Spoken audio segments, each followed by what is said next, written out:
Or et argent, sécurité financière. L'être humain est composé de deux éléments, divisés en 5 parties. Alors que la confiance dans la monnaie fiduciaire s'érode, dans un contexte d'instabilité économique, l'or et l'argent s'imposent comme les piliers de la sécurité financière. L'or, valeur refuge ancestrale, devrait briller encore davantage en 2025. Face à la montée des tensions géopolitiques, à l'accumulation de réserves par les banques centrales et à la montée des craintes d'inflation, de nombreux analystes prévoient que l'or pourrait franchir la barre de 3 500 $ l'once, voire plus. Contrairement à la monnaie fiduciaire, l'or n'est pas soumis aux caprices des gouvernements ou des banques centrales, ce qui en fait une valeur refuge fiable en temps de crise.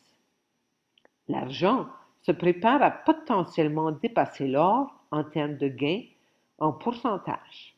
Certains experts prédisent qu'il pourrait atteindre 50 $ l'once, voire plus, grâce à la demande accrue pour des applications industrielles comme les énergies renouvelables et l'électronique. Il y a 380 onces papier pour une once physique d'argent. Médaille d'or olympique de 1908, 100% d'or, contre médaille d'or olympique de Paris 2024, 1% d'or. Les nombreuses formes d'or pour vous aider à traverser l'effondrement. Or et l'argent physique, métaux précieux physiques sous toutes leurs formes. Or vert, aliments que vous cultivez vous-même, légumes, fruits, noix, gerbes. Or noir, compost pour la culture des aliments. Or carbone, CO2 libre de l'atmosphère, transformé par les plantes en fruits, noix, légumes, graines. Or bleu, eau de pluie et approvisionnement en eau autonome. Or blanc, engrais azotés pour la culture des aliments. Or lumière, lumière du soleil, vitamine D, photosynthèse, énergie solaire. Réaliser sa destinée est la seule obligation de chacun. Extrait de l'Alchimiste. Soyez ouverts à l'apprentissage, au désapprentissage et au réapprentissage. Vous êtes conscience infinie qui vit une expérience humaine. Je ne m'identifie plus à aucune étiquette. Ukrainienne, canadienne, dentiste, mère, fille, sœur, épouse. Je suis amour infini, dies tati. Malheureusement, même les individus qui se réveillent ne comprennent pas ce qui se passe. L'humanité est bombardée de tragédies, de plus en plus chaque jour. Mais la plupart des gens essayent toujours de trouver une solution à l'intérieur de ce système pourri. L'humanité est dans une impasse monumentale. C'est une crise évolutive. C'est la fin de l'espèce humaine, la fin de l'animal intelligent. Chaque individu doit prendre la décision de cesser de participer et d'alimenter cette horrible illusion que nous croyons être notre réalité. Il est temps de rêver très fort à la prochaine étape, la nouvelle espèce diésique. Mon corps doit durer, coûte que coûte, car la transformation se produit à l'intérieur du corps, à l'intérieur de chaque cellule du corps. Je n'ai pas l'intention de retourner dans ce jeu de simulation et de recommencer avec un nouveau corps. Regardez ma vidéo. Nous sommes dans un jeu de simulation de type Monopoly. Franchissons le dôme pour atteindre la terre primaire. Amour infini. Livret numéro 1 de Personocratia. Évolution vers l'espèce nouvelle. Ce premier livret a été publié en français et en anglais en 2008 et en espagnol en 2009. Diez-Guy a mis à jour ce livret en 2020, mais uniquement en français. Afin de partager ces dernières informations, je traduirai la version française de 2020 en anglais et en espagnol. Lorsqu'une page similaire sera disponible dans la version originale, j'inclurai une capture d'écran de cette page ainsi que la version traduite de 2020. Si une page similaire n'est pas disponible, j'inclurai la page française ainsi que la page traduite. Merci de partager ces informations avec les personnes en éveil. Livret numéro 1 de Personocratia. L'évolution vers l'espèce nouvelle. Pages 38 et 39. L'être humain est constitué de deux éléments. Ce sont l'esprit et la matière. L'esprit représente la réalité, les vrais arbres, tandis que la matière représente l'illusion, les faux arbres, le miroir de la réalité. Dans les conditions idéales, l'illusion peut sembler identique à la réalité. C'est à s'y méprendre. Mais dès que survient le moindre vent, pluie, sécheresse, mouche, canard, activité, etc., l'image se gâte. Elle se tord, se défait, s'ondule, se déforme. Qui plus est, lorsque la température baisse, le mirage se couvre d'une pellicule qui voile sa surface. Et quand vient l'hiver, les arbres dans l'eau disparaissent. Ils n'existent plus. On appelle cela la mort. Ces deux éléments représentent l'esprit et la matière, l'âme et le corps, les deux constituants de l'être humain. Quelle est leur relation? 1. Ils semblent être séparés l'un de l'autre. L'un, l'essence spirituelle, est en haut. L'autre, l'apparence matérielle, est en bas. Un mur les sépare. Cette séparation génère la peur qui, à son tour, déclenche la guerre individuelle et collective.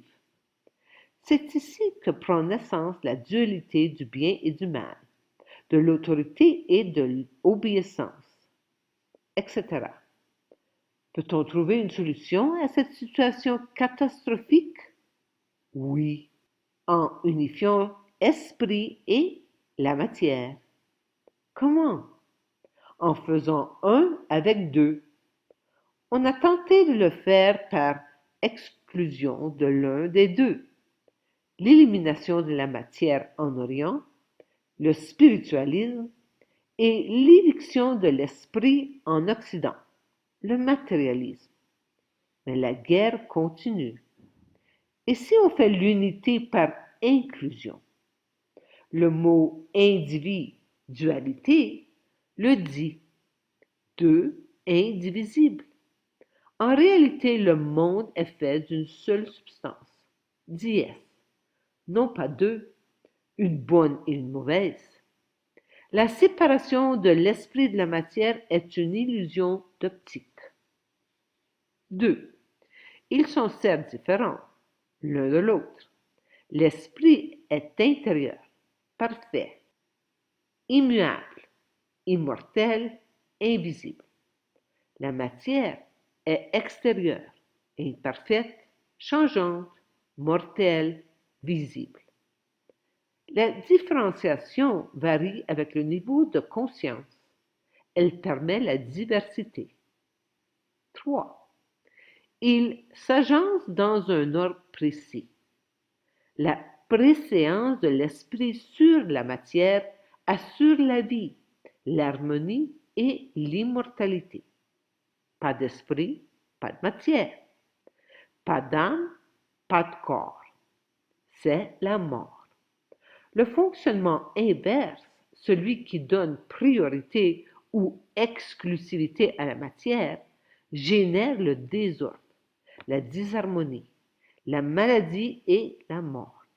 C'est le monde de l'être humain qui a oublié qui il est. Pour résumer, en condensé. 1. Unifié. 2.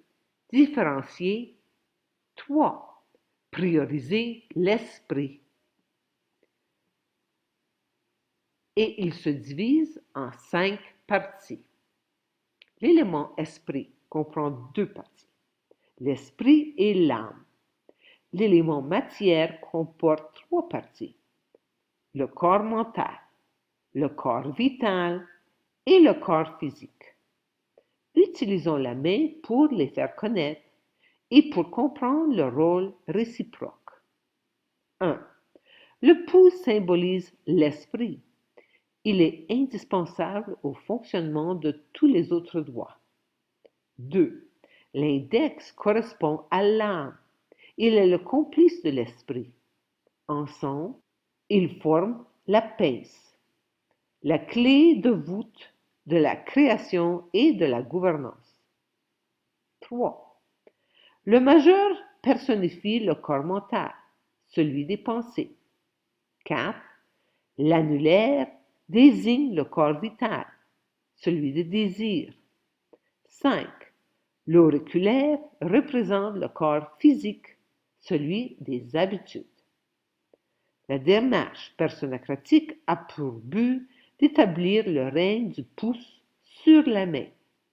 Alors l'ordre, l'harmonie et la paix triompheront. Pour ce faire, les 3 doigts du corps passent d'abord sous la gouvernance de l'index, puis ils se purifient pour enfin s'unir à lui. Ainsi s'estompe le mur de mort qui sépare la main en 2. Les doigts de l'esprit, 1 et 2, dessous de la matière, 3, 4 et 5. Par contre, dans la dualité où nous sommes, nous retrouvons cette chape mentale séparatrice partout sous différents noms. Mur de mort, trame, cloud, matrice, bergerie, bocal. Tout est vibration. Il existe une hiérarchie vibratoire entre les 5 parties de l'être humain, voire encore. Dans l'espace et dans le temps, les fréquences vibratoires les plus élevées ont priorité sur les moins élevées. Ainsi, l'âme, la première manifestation de l'esprit dans la matière, a priorité sur les 3 corps. Puis vient le corps mental, qui lui a priorité sur le corps vital, qui à son tour a priorité sur le corps physique.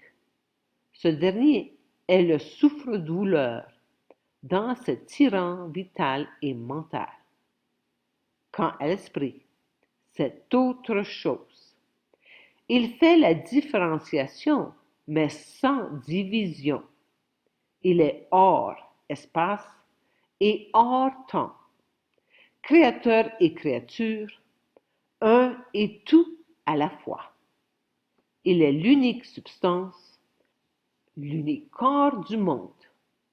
Immortel, il a toujours été et sera toujours, au-delà de toute séparation et de toute loi. Cette pulsation toute puissante crée l'univers tout entier à chaque instant. Contagieux de matière à matière, il est amour infini, invincible et irrésistible. Amour infini. De l'esclavage du millénaire à la souveraineté individuelle. En Orient, au XXe siècle, Sri Aurobindo et la mère ont découvert et ancré dans l'atmosphère terrestre La conscience de vérité, la conscience supramentale. Une fois bien ancrée, la nouvelle conscience était prête à passer à l'étape suivante, sa vulgarisation et sa propagation. Alors émergea en Occident, au XXIe siècle, Personocratia, le pouvoir de se gouverner de la personne souveraine. Le yoga intégral de Sri Aurobindo va au-delà de la libération individuelle et entreprend une transformation collective sur Terre. Après le décès de Sri Aurobindo, la mère poursuivit leur travail et le 29 février 1956, la conscience supramentale s'ancrait définitivement sur Terre. Un seul regard sincère sur la situation mondiale actuelle suffit à nous convaincre qu'elle a atteint un point de non-retour.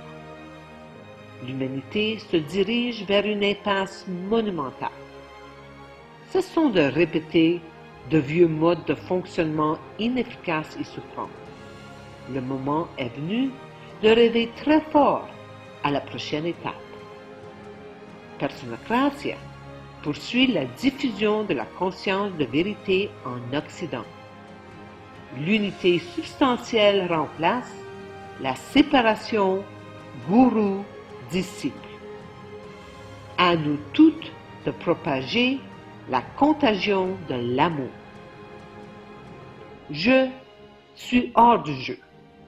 Comme Truman dans le film The Truman Show, je tire ma révérence et je laisse le monde de l'illusion, cette simulation informatique à laquelle j'ai donné l'autorité de gérer ma vie.